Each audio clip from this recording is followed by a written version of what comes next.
أعوذ بالله من الشيطان الرجيم. بسم الله الرحمن الرحيم. الرحمن علم القرآن خلق الإنسان علمه البيان. الشمس والقمر بحسبان والنجم والشجر يسجدان والسماء رفعها ووضع الميزان ألا تطغوا في الميزان وأقيموا الوزن بالقسط ولا تخسروا الميزان. والأرض وضعها للأنام فيها فاكهة والنخل ذات الأكمام والحب ذو العصف والريحان فبأي آلاء ربكما تكذبان. خلق الإنسان من صلصال كالفخار وخلق الجان من مارج من نار فبأي آلاء ربكما تكذبان. رب المشرقين ورب المغربين فبأي آلاء ربكما تكذبان. مرج البحرين يلتقيان بينهما برزخ لا يبغيان فبأي آلاء ربكما تكذبان. يخرج منهما اللؤلؤ والمرجان فبأي آلاء ربكما تكذبان. وله الجوار المنشآت في البحر كالأعلام فبأي آلاء ربكما تكذبان. كل من عليها فان ويبقى وجه ربك ذو الجلال والإكرام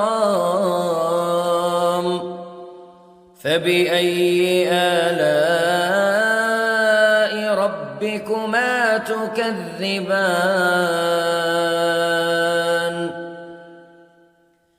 يسأله من في السماوات والأرض كل يوم هو في شأن فبأي آلاء ربكما تكذبان. سنفرغ لكم أيها الثقلان فبأي آلاء ربكما تكذبان.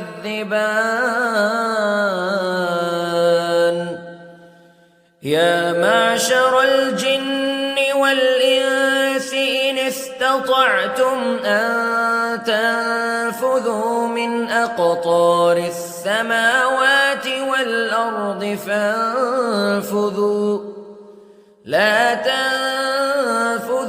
إلا بسلطان فبأي آلاء ربكما تكذبان يرسل عليكما شواظ من نار ونحاس فلا تنتصران فبأي آلاء ربكما تكذبان فإذا انشقت السماء فكانت وردة كالدهان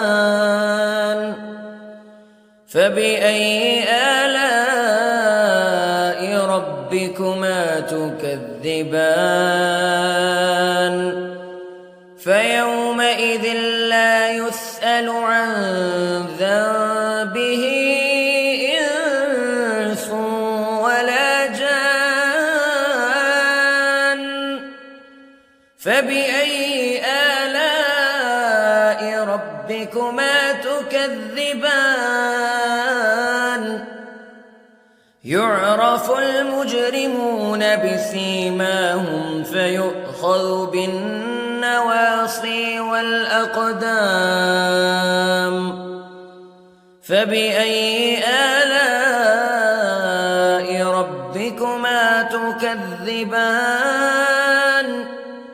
هذه جهنم التي يكذب بها المجرمون يطوفون بينها وبين حميم آن فبأي آلاء ربكما تكذبان ولمن خاف مقام ربه جنتان فبأي آلاء ربكما تكذبان ذواتا أفنان فبأي آلاء ربكما تكذبان فيهما عينان تجريان فبأي آلاء ربكما تكذبان فيهما من كل فاكهة زوجان فبأي آلاء ربكما تكذبان متكئين على فرش بطائنها من استبرق وجنى الجنتين دان فبأي آلاء ربكما تكذبان فيهن قاصرات الطرف لم يطمثهن إنس قبلهم ولا جان فبأي آلاء ربكما تكذبان كأنهن الياقوت والمرجان فبأي آلاء ربكما تكذبان هل جزاء الإحسان إلا الإحسان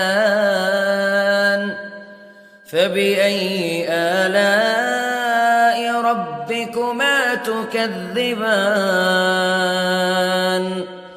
ومن دونهما جنتان فبأي آلاء ربكما تكذبان مدهامتان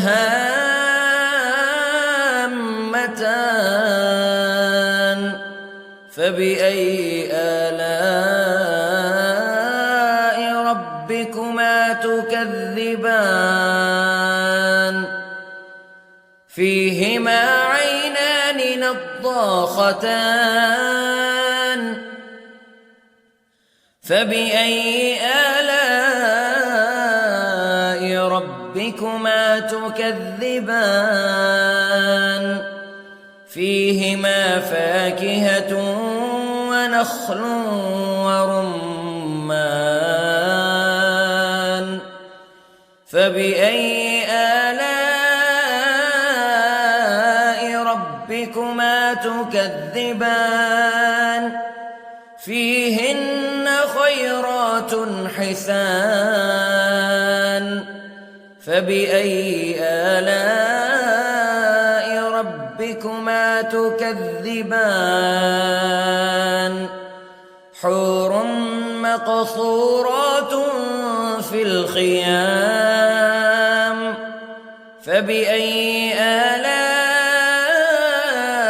ربكما تكذبان لم يطمثهن إنس قبلهم ولا جان فبأي آلاء ربكما تكذبان